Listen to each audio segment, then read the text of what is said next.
Hello and welcome and namaste from New Delhi. You're watching DD India Newshour. I'm Gautam Roy. A very happy Republic Day to you all. Let's tell you what's been happening this Republic Day in the country and the world over the next hour. India celebrates 77th Republic Day with a grand show at Kartavya Path. The nation witnesses with awe as marching contingents and cultural performances captivate all.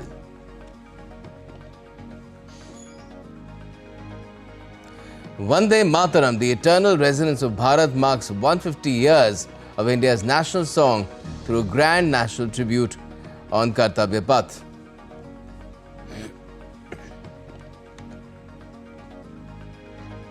From air to land and sea, India's tri-services tableau showcases Operation Sindoor victory along with colourful tableaus from states and government departments showcasing India's diverse strength. And European Commission Chief Ursula von der Leyen and European Council President Antonio Costa attended Republic Day Parade with President Murmu and Prime Minister Modi as chief guests at Kartavya Path.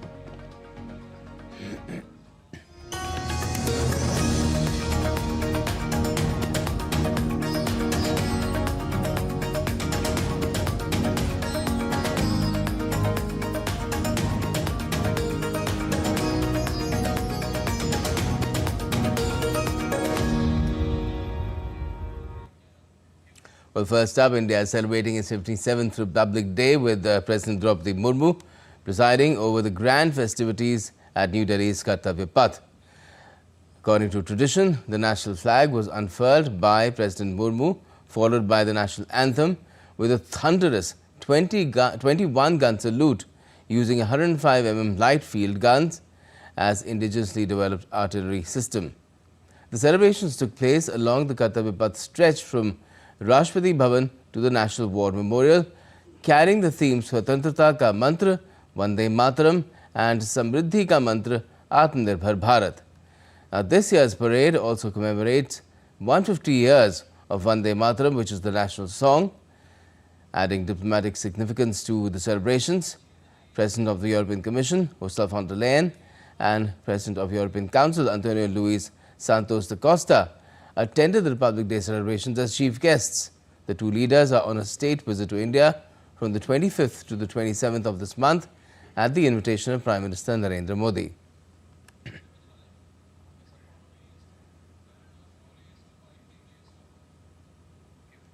Now, as the 77th Republic Day celebrations began at Kartavya Path, Prime Minister Modi laid a wreath at the National War Memorial at the historical India Gate. Present alongside the PM was Defence Minister Rajnath Singh, Chief of Defence Services General Anil Chauhan, Chief of Army Staff General Upendra Dwivedi, Chief of Air Staff Air Chief Marshal APS Singh, and Chief of Naval Staff Admiral Dinesh Tripathi.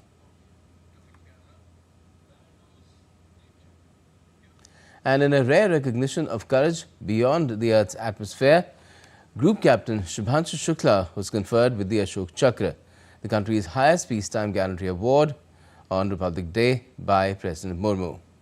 The honour was awarded for Group Captain Shukla's role in a high-risk space mission involving operations aboard a space station, marking a significant moment in India's expanding human spaceflight ambitions.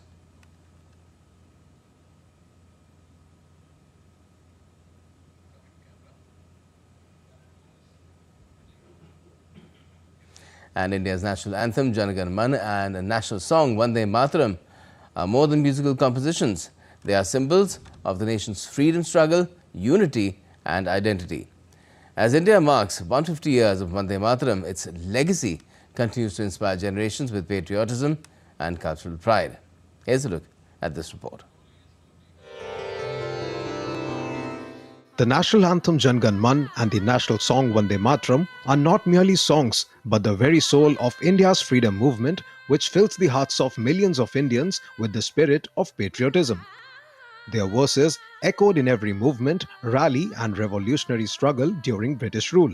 That is why, after independence, while drafting the constitution, India accorded Jan Gan Man the status of the national anthem and Vande Mataram that of the national song, recognizing them as national symbols.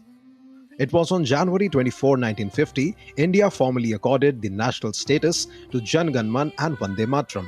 While Jan Gan Man symbolizes India's unity and sovereignty, Vande Mataram symbolizes devotion and reverence to the motherland. Both India's national anthem and national song are enduring symbols of Indian culture, unity, and the freedom struggle. Both compositions reflect the nation's proud history and national identity. Jan Gan Man was written and composed by Rabindranath Tagore, originally written in the Bengali language, and was adopted as India's national anthem by the Constituent Assembly. Through this composition, Tagore deeply expressed the diversity, unity, and sovereignty of Indian society. The national song Vande Mataram was composed by Bankim Chandra Chatterjee. The song was taken from his novel Anandmat and was first published on 7th November 1875 in the literary magazine Doordarshan. Vande Mataram recently completed 150 years since its creation. To mark the national song's milestone, the government is organizing year-long programs and activities across India, including exhibitions, musical performances, seminars, and cultural events. The rich legacy of the national anthem and national song, their cultural diversity, and their immense contribution to India's freedom struggle remains eternal. Bureau Report, DD India. Now, as India marks its 77th Republic Day, the focus on Kartavya Path was firmly on military strength and preparedness. This year's parade was a showcase of India's evolving defense capabilities, from traditional formations to cutting-edge indigenous weapon systems. Marching contingents, mechanized columns and aerial assets underline the scale and readiness of the armed forces. The display also reflected a shift towards technology-driven, self-reliant defense. Deeptanshu Kashyap brings us this report.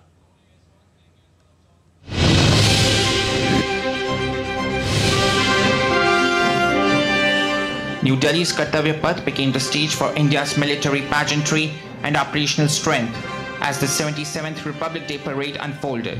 The ceremony opened with a striking aerial salute. Mi-17 helicopters in the Dwarf formation carrying the national flag and the flags of the three services, showering flower petals along the ceremonial boulevard.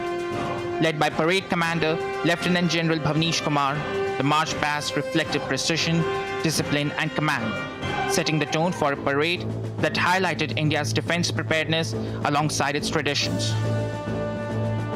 From the mounted 61st Cavalry, the world's only active horse cavalry, to armored columns, attack helicopters, missile systems including BrahMos and the Surya Shastra Universal Launch System, the parade traced the evolution of India's battlefield capability. Indigenous platforms took center stage. Tanks, artillery guns, air defense systems, long-range rockets and cruise missiles, alongside drones, loitering munitions and unmanned ground vehicles. Marching contingents from armored, infantry and special forces units highlighted preparedness across deserts, mountains and high-altitude frontiers, underscoring a growing emphasis on self-reliance and modern warfare.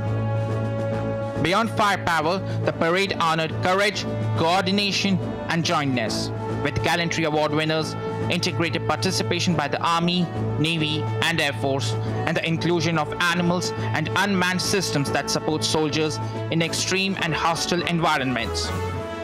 Military bands and precision drill reinforced discipline and unity across the ranks. The 2026 Republic Day Parade sent a clear message: an armed force rooted in tradition, strengthened by indigenous technology, and prepared to defend the nation across land, sea, air, cyber, and space domains. Deeptanshu Kashyap for DD India. So, very special Republic Day celebration indeed, the 77th Republic Day, also 150 years of national song Vande Mataram. To talk about it all, we have with us editor, organizer Praful Kedkar joining us as our guest. Thank you so much, Praful. And I also have my colleague and DD India's Akshay Dongre, who has been keeping an eye on what's been really a standout feature of this Republic Day parade in terms of the indigenized content of the military might, the Indian military might that's been displayed, and also some of those things which, have never been displayed publicly as well. Akshay, what more can you tell us about it? Well, there was a lot unique as far as today's Republic Day parade was concerned, and one of the most standing out feature was obviously the battle array formation that was marching. That in fact marched today on the Kartavya Path. What battle array means for the viewers is that it's not just a ceremonial parade. It is in a manner and a composition in which the Indian Armed Forces operate in a warlike situation in any kind of combat.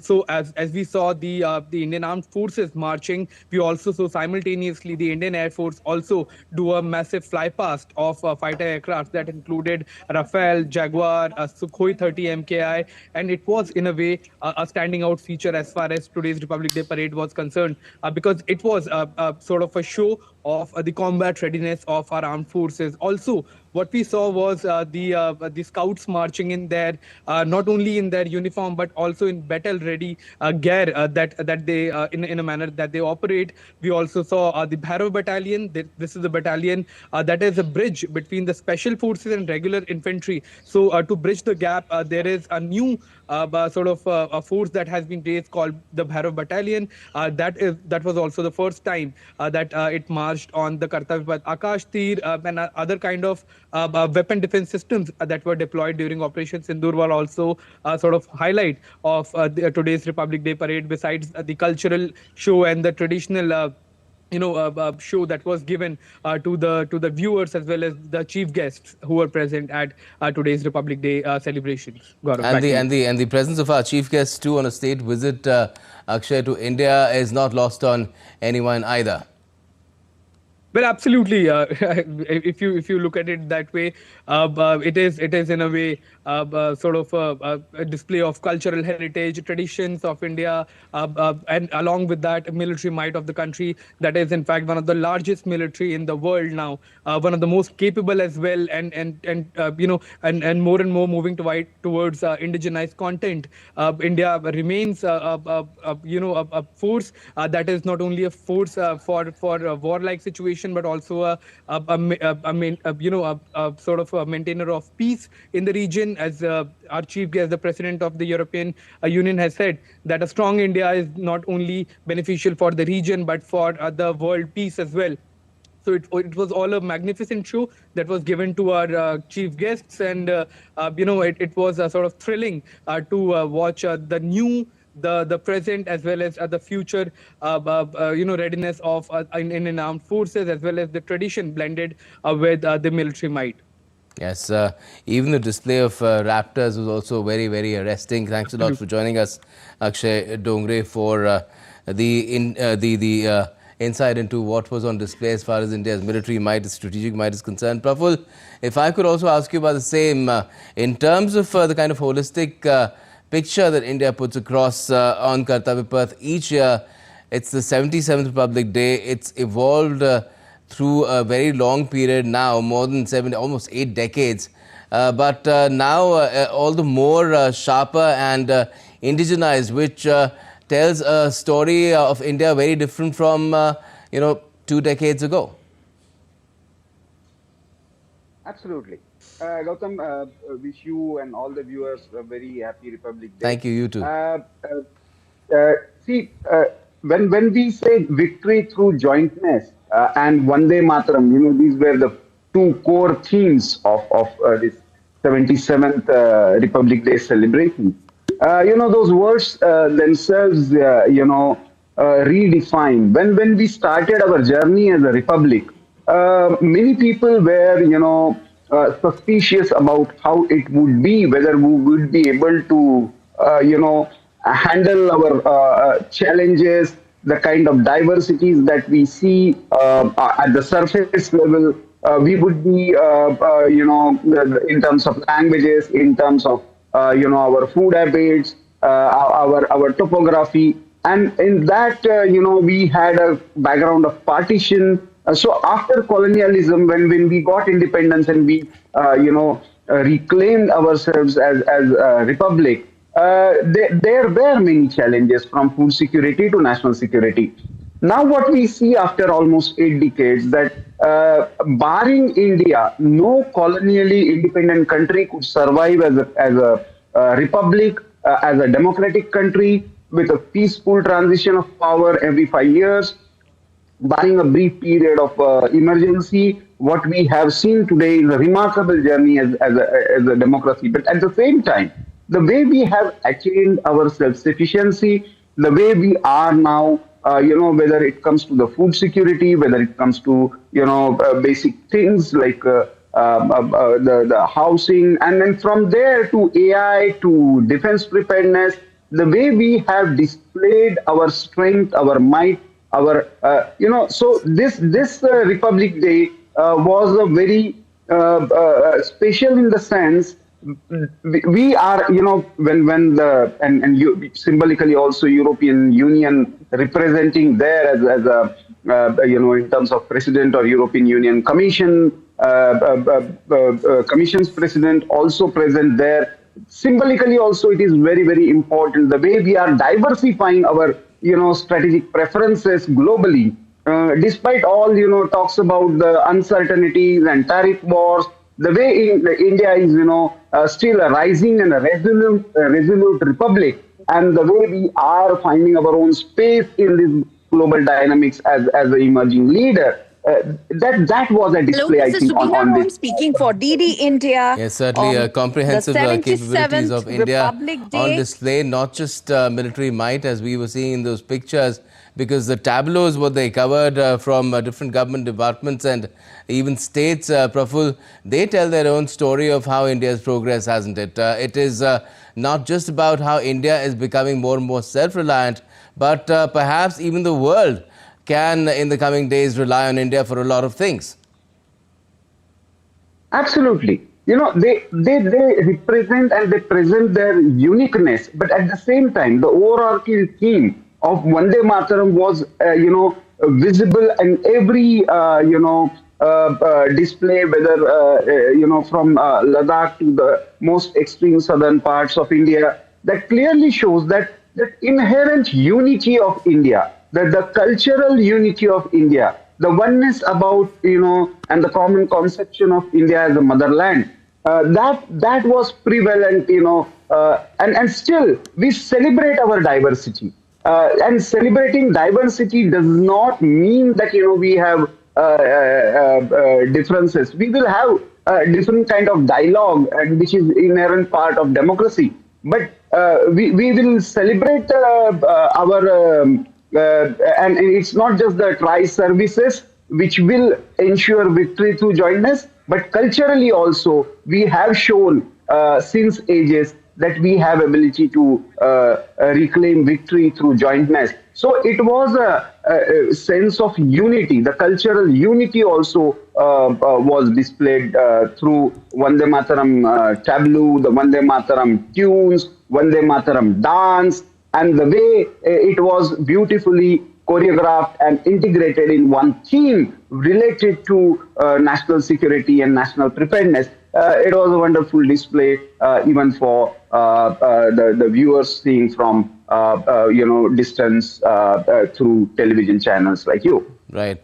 Now, Vande Mataram, of course, Republic Day has been celebrated in all state capitals, and we are joined by Kunal Shinde from Agartala, which is the capital of Tripura in the northeast.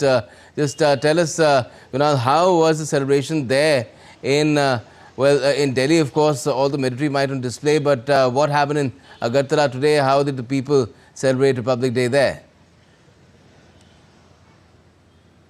Gautam, first of all, happy Republic Day to you. And as you know that Tripura is a small, it's a diminutive state located on the southern side of northeast. It's one of the Ashtalakshmis, as we know, the term coined by Prime Minister Narendra Modi. So Tripura also plays an important role when it comes to cultural heritage and celebrating the 77th Republic Day. So over here as well, the main function was held at the Assam Rifles Parade Ground located in Agartala, and the marching contingents, especially from the Tripura State Rifles, Tripura Police, the BSF, CRPF, then the home guards and the scouts and guides, students from the NCC and the Manipur police. They were also part of this marching contingents. So they were all dressed in crisp uniforms, and they marched in unison at the Assam Rifles parade ground to the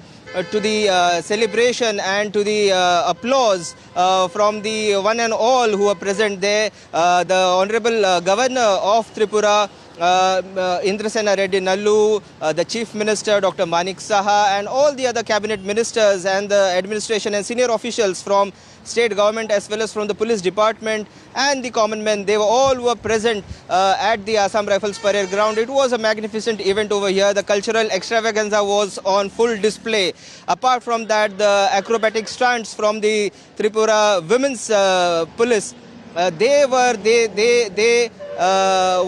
enthused the acrobatic stunts by the Tripura women police. They enthused the audience over there.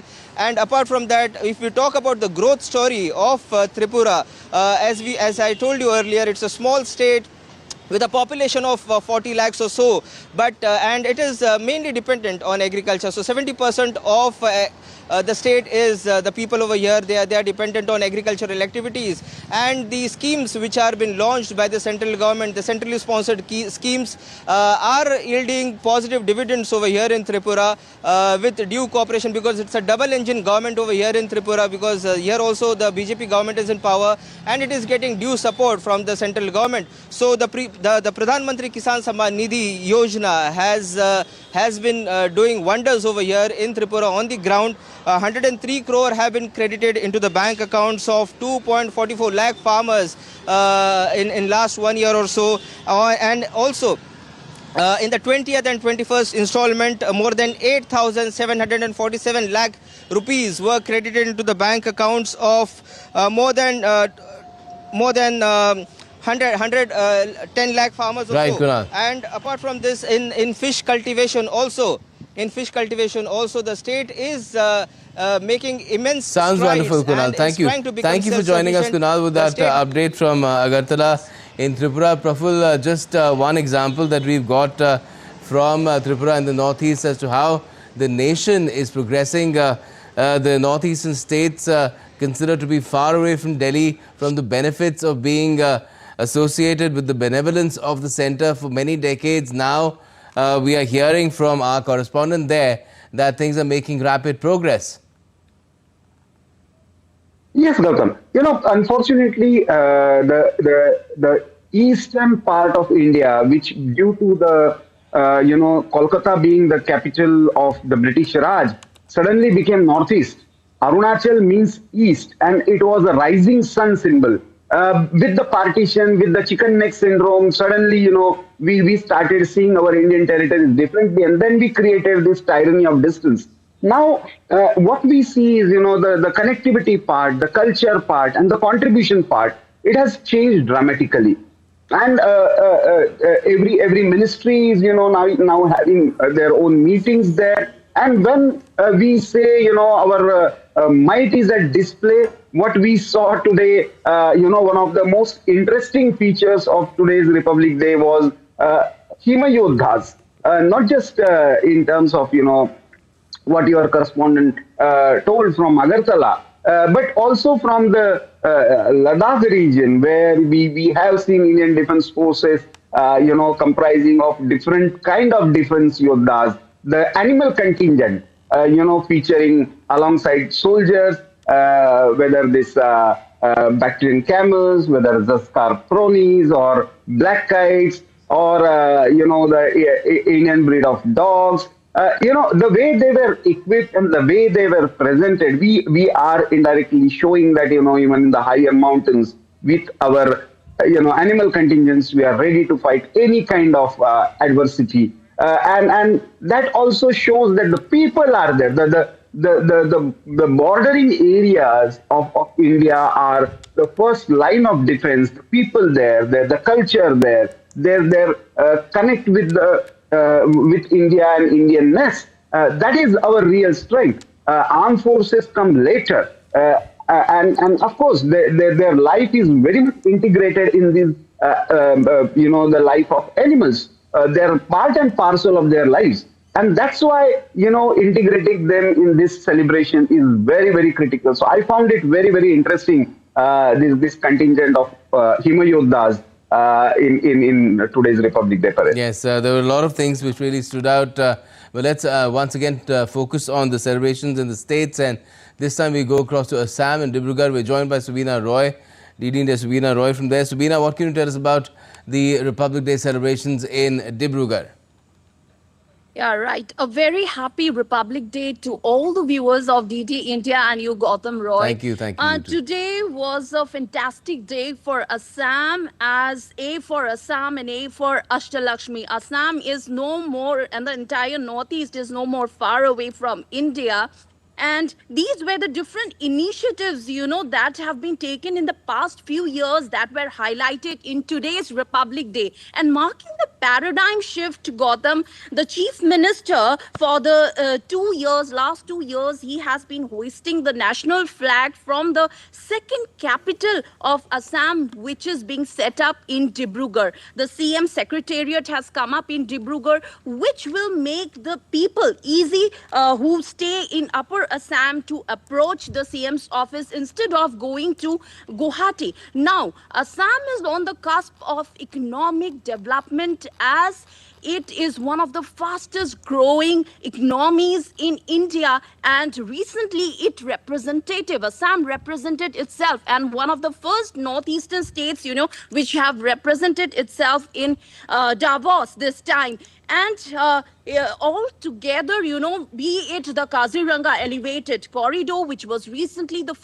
PM laid the foundation laying ceremony, to be it the increasing capacity of the BVFCL, which is the chemical fertilizer plant at Namru. So different aspects are being looked at, by the current government, and, shortening thereby the distance between the rest of India and the Northeast. And the CM also highlighted, the vision, the more of vision of Assam, how to go about it. He also reiterated his dream of, making an expressway right from Dibrugarh to Guwahati expressway, and then from Guwahati to Shiliguri corridor, the expressway, which will strengthen the road links, the cultural ties, the economic ties, and certainly from the security point of view, we will get closer to the rest of India.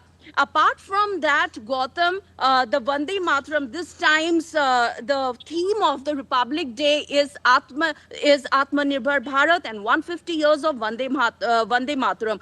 So Vande Mataram Gallery was recreated at the Khanikar grounds in Dibrugarh, where we could see, the meaning of Sujalam, Sufalam, Malayaja, Shitala, how beautifully the song has been recreated by giving different kinds of paintings. Similarly, we saw school children. Interesting thing was that, Gautam, children from Assam were seen, performing Malham, which is a martial art from Kerala, which again, strengthens the India's commitments towards Ek Bharat and Shresht Bharat. So you can see the cultural linkages and the sharing of culture that is happening right now in Northeast and with Northeast, with the rest of India. And at the National Forum, Assam represented its Ashar Kandi terracotta village, which is a craft village in Assam. Ahar Kandi. Ashar is a month in Indian calendar,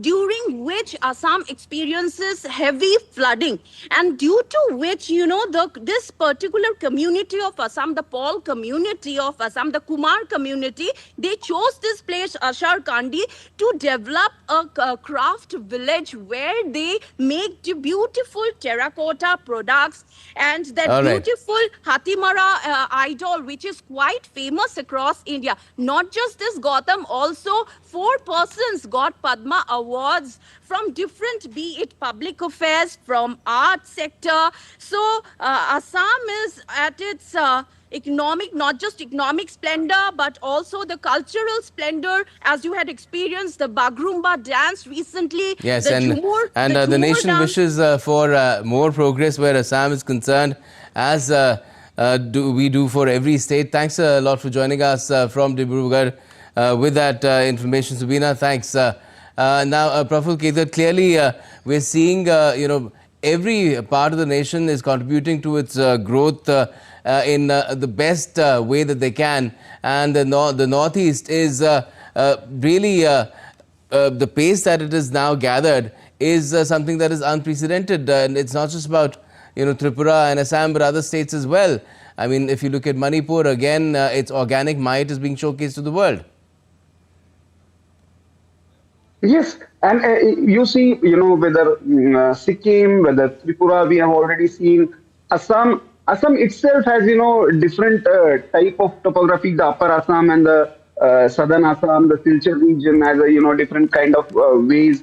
The way we have seen this terracotta tableau today. So I see, if India has always grown and contributed in clusters, Gautam. And if we recognize those clusters and give them proper opportunity to evolve themselves with their own skills, their own resources, and their own way of planning, they will automatically flourish. What we need to give them is, proper connectivity, access to market, and the way, they can showcase their strength and their, abilities, whether in terms of culture or whether in terms of business to the world. I think what has happened in the last few years, various ministries having meetings there in the Northeast, they got the real hang of what is happening there. And now the government from Delhi is more of a facilitator to this process, rather than just giving money to them and allowing them to, use it the way they want. It has become more complementary process now. Next few days, we will be seeing many more infrastructure projects being dedicated in Assam. New bridges are coming up. They are on the final stages. So all these things show that, if good infrastructural connectivity and the right vision is there for development, then these decentralized clusters can contribute better to the centralized development process. So that is how India has been civilizationally. I think somehow and somewhere we are, while retaining the national security overarching concerns, or the currency and the financial management concerns, or even for that matter, the role of defense forces. What we are doing today is, economically and otherwise, we are allowing these, diverse clusters to have their own ways. And that is what Northeast is trying to do. They are contributing, and we have seen Hemant Biswa Sarma talking about this in Davos also. And it has given a lot of confidence to the people of Northeast, to the entrepreneurs of Northeast, that they can do. Tripura is doing extremely well when it comes to the bamboo products.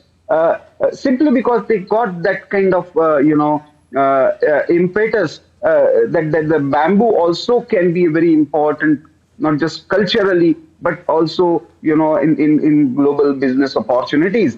So this is the way we need to look at it. And Northeast, or what both of your reporters now talked about, Ashtalakshmi, is trying to play its own role in India's, economic rise. Yes, and it's being showcased as well to not just the nation, but the entire world as well, with the kind of chief guests that we've had this Republic Day and in the past too. Thanks a lot for joining us and talking about it, Praful Kedar, editor, organizer. Thank you, and a happy Republic Day to you once again. And we have been, of course, taking you to different state capitals as well to find out how Republic Day has been celebrated over there. Let's go across to the nation's financial capital, really, not just the state capital of Maharashtra. Shama Mishra joins us from Mumbai. Shama, happy Republic Day to you, and just tell us how's it going there? How's it being celebrated by the people, the state government there? Happy Republic to you too, Gautam. And talking about Mumbai, talking about Maharashtra, Maharashtra has been, at the front to not just contribute in various sectors financially but also culturally, and that you would have seen today at the Kartavya Path when at the Republic Day parade Maharashtra's tableau took the theme of Ganeshotsav and showcased it to the entire world, because obviously there were people from across the world seeing those tableaus. What it really depicted was Ganesh. We seem to be having a bit of a trouble with Sharma's link there. We'll try and reconnect, but as you can see, that's what she was talking about. Maharashtra's tableau, part of the Republic Day parade, where Ganesh Utsav was showcased. Apart from snippets of the rich cultural folk traditions that the state also has.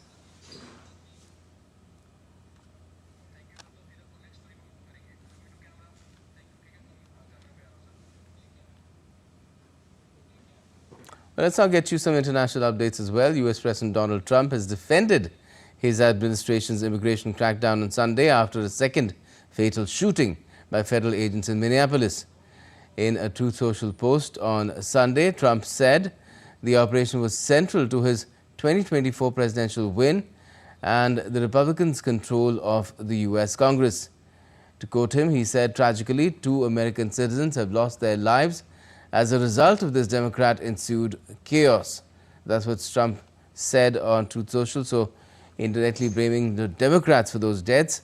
The Trump administration has also launched an immigration operation to date in Minneapolis, which has sparked weeks of protests by residents and violent altercations with federal agents, including 2 shooting deaths.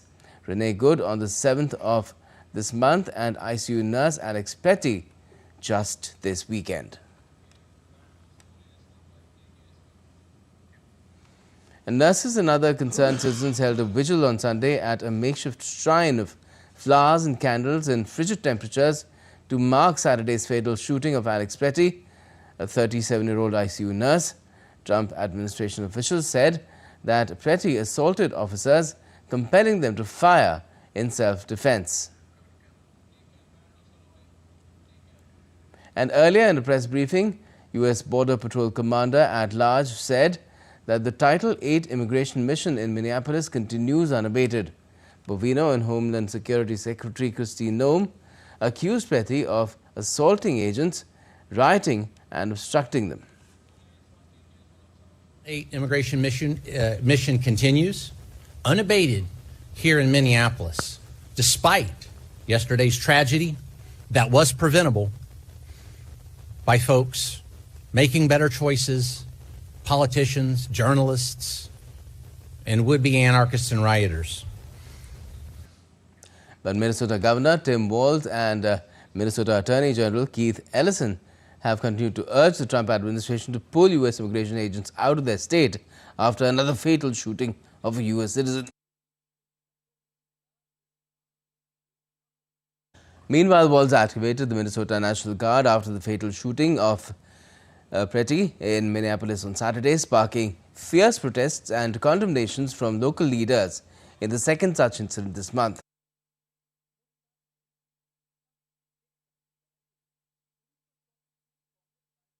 If it was the intention of Donald Trump to make an example of Minnesota, then I'm damn proud of the example that the world's seeing.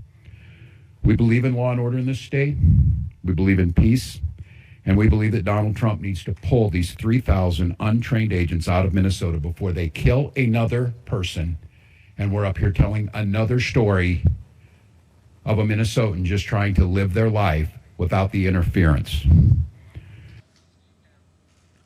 Now, the Kremlin on Monday has said the U.S. brokered trilateral talks in the UAE between Russian and Ukrainian negotiators had been held in a constructive spirit, but that there was still significant work ahead. Kremlin spokesperson Dmitry Peskov also said that the issue of territory remained fundamental to Russia when it came to getting a deal to end the conflict. President Vladimir Putin has repeatedly said that Russia will take all of Ukraine's Donbas region, of which Moscow's forces currently control 90%, by force unless Kyiv gives it up in a peace deal.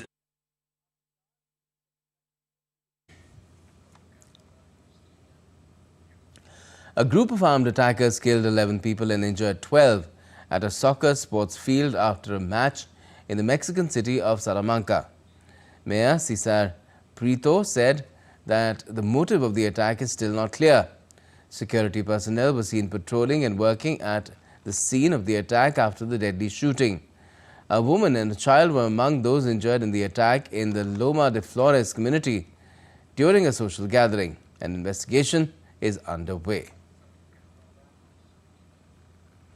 U.S. Under-Secretary of Defense for Policy Eldridge Colby and South Korean Defense Minister An Gyu-bak agreed during talks on Monday to deepen cooperation on Seoul's pursuit of a nuclear-powered submarine. Colby is visiting Seoul on his first overseas trip in the post, which comes as Washington signals it expects South Korea to take a more leading role in deterring the North.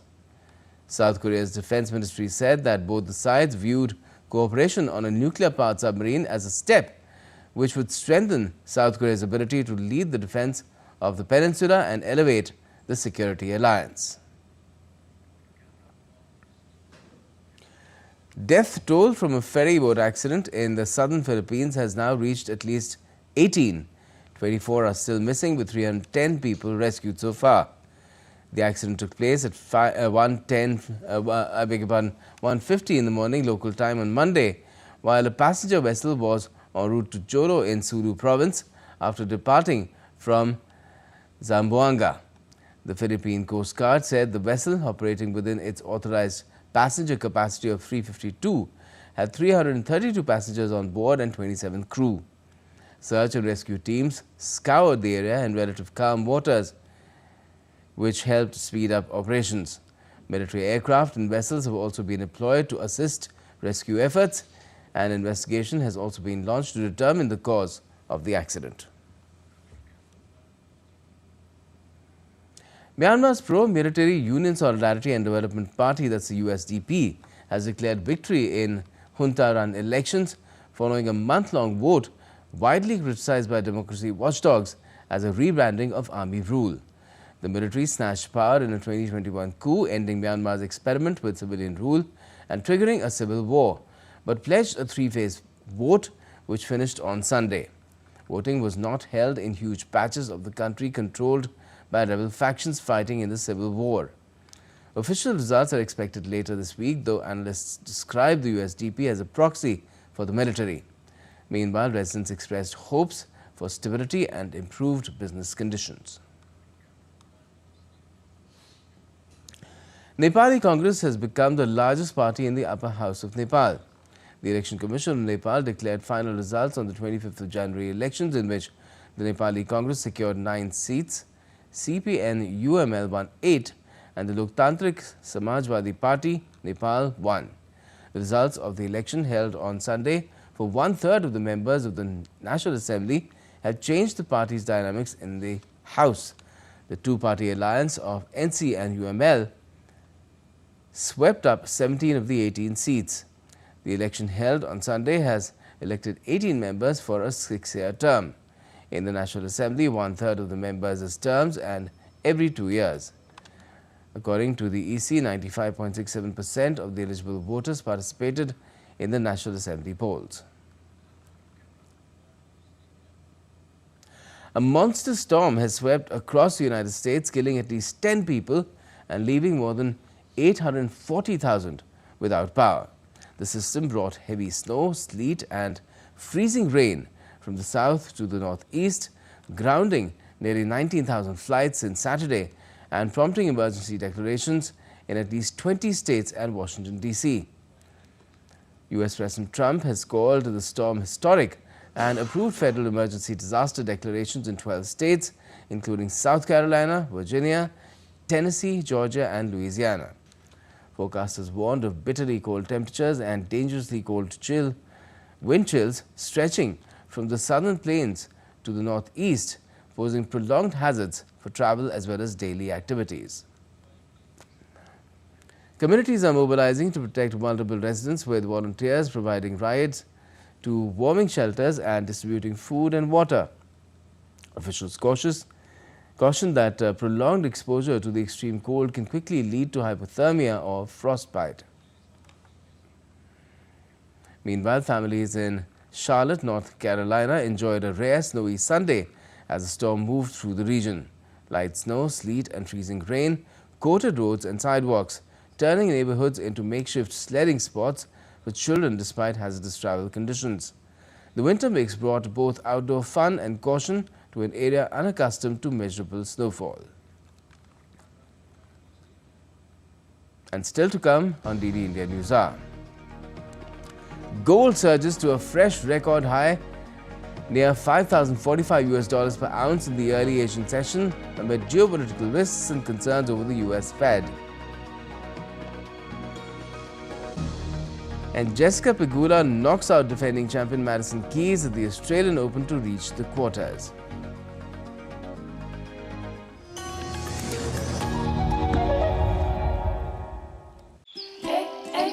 One of India's newest states, one of India's oldest lands.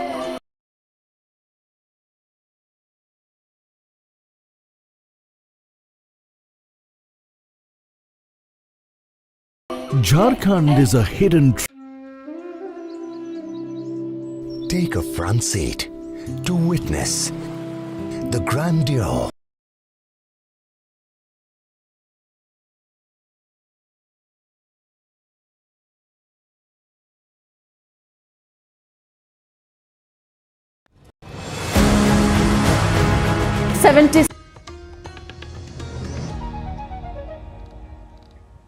Welcome back. You're watching DD India Newshour. I'm Gautam Roy. Now, as far as the markets are concerned, the dollar fell in Asian trade Monday amid speculation US officials could join their Japanese counterparts to help support the yen after a recent sell-off. While equities started the week with losses, reports that the Federal Reserve Bank of New York had checked in with traders about the yen's exchange rate sparked a surge in the Japanese currency, pushing it up more than 1% to 153.89 per USD, strongest level since November.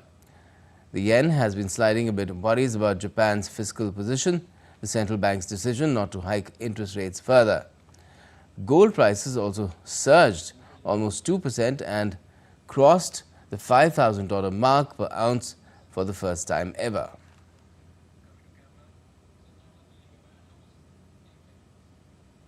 Now, Europe is going through some rough times with regard to security. Just last week, a deal at the World Economic Forum in Davos avoided a conflict between the US and Denmark. Meanwhile, Russia's war in Ukraine is still raging on. Europeans are investing massively in defense now. Lars Holter is with Deutsche Welle and is joining me from Berlin to talk about it. Well, good afternoon to you, Lars. From Delhi, what can you tell us about this investment that Europe's doing?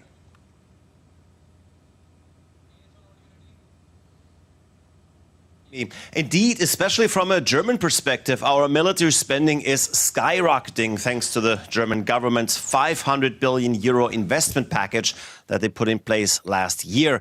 Defense spending this year is expected to clock in at 108 billion euros, and that is more than twice as much as just 5 years ago. There are a few reasons for this. Russia's war in Ukraine has made it obvious to everyone in Europe that defense has to be stepped up. And then, of course, there's the United States distancing itself from NATO and making it clear to European allies that they might find themselves alone in times of crisis. Oh, and of course, there's also the economy. The government was also happy to up its investment in defense, as it obviously strengthens some of the companies here and thus creates jobs. Okay, and Lars, how successful has that strategy been so far?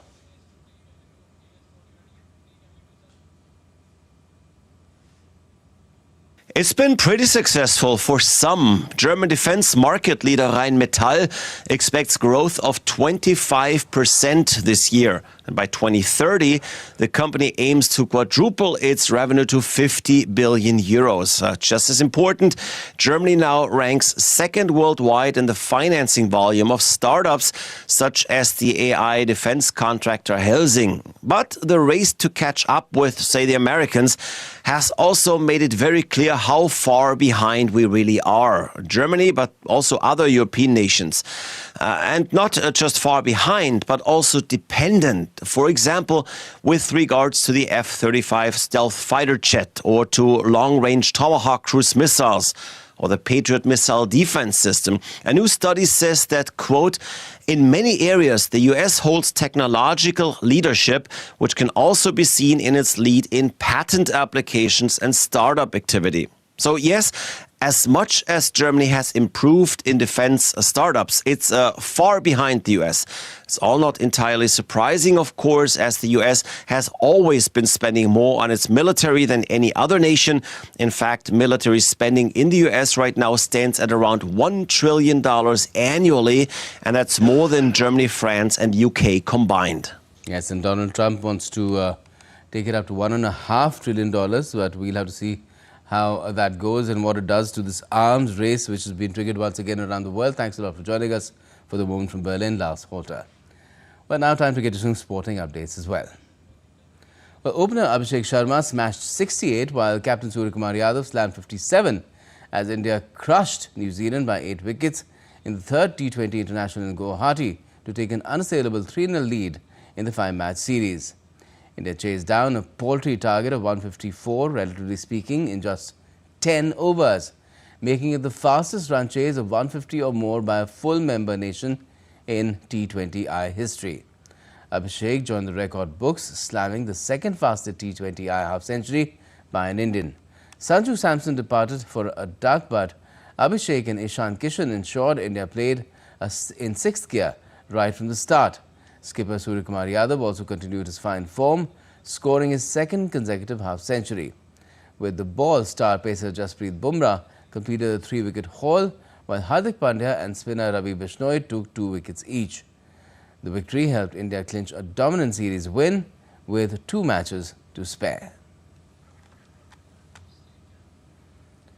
Now, Perth Scorchers have etched their mark in Big Bash League history by clinching the record-extending 6th title after defeating Sydney Sixers by 6 wickets in the grand finale on Sunday.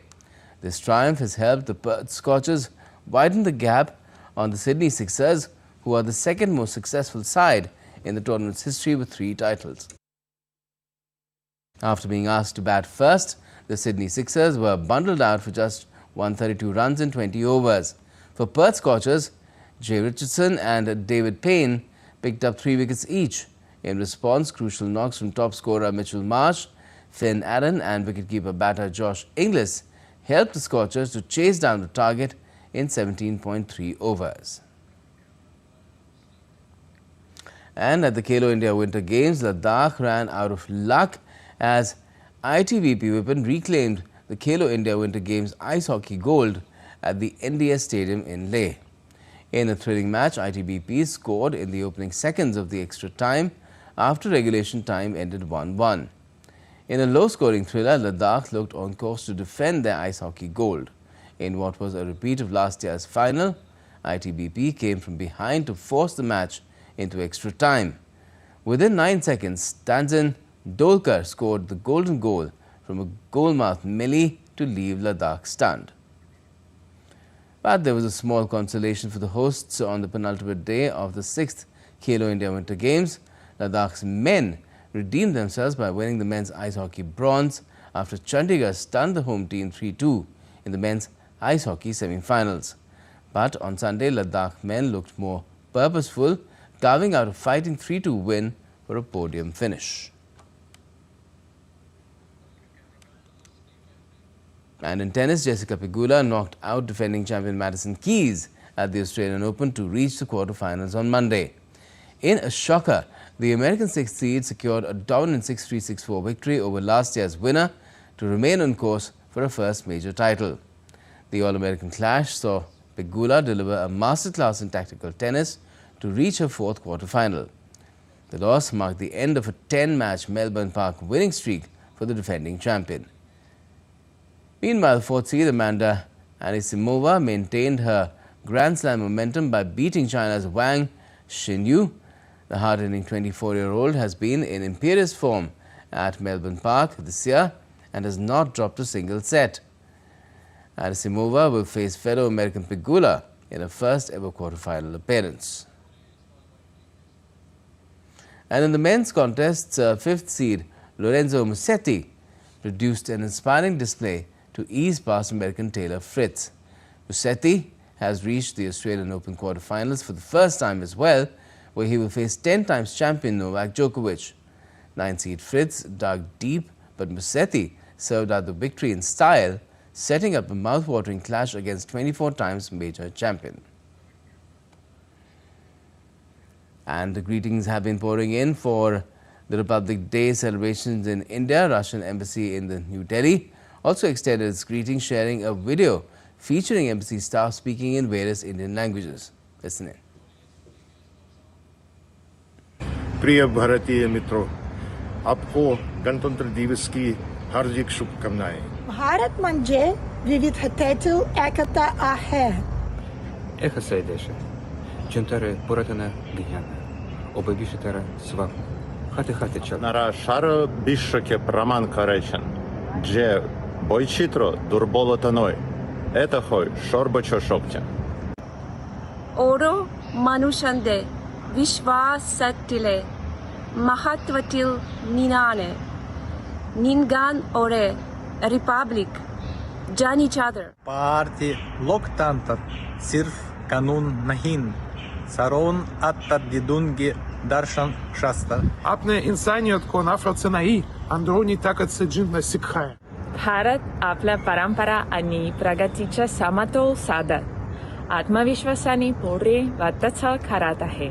Акал парампариятри катум витамакаве एजरगालतायुम кати कंजनर.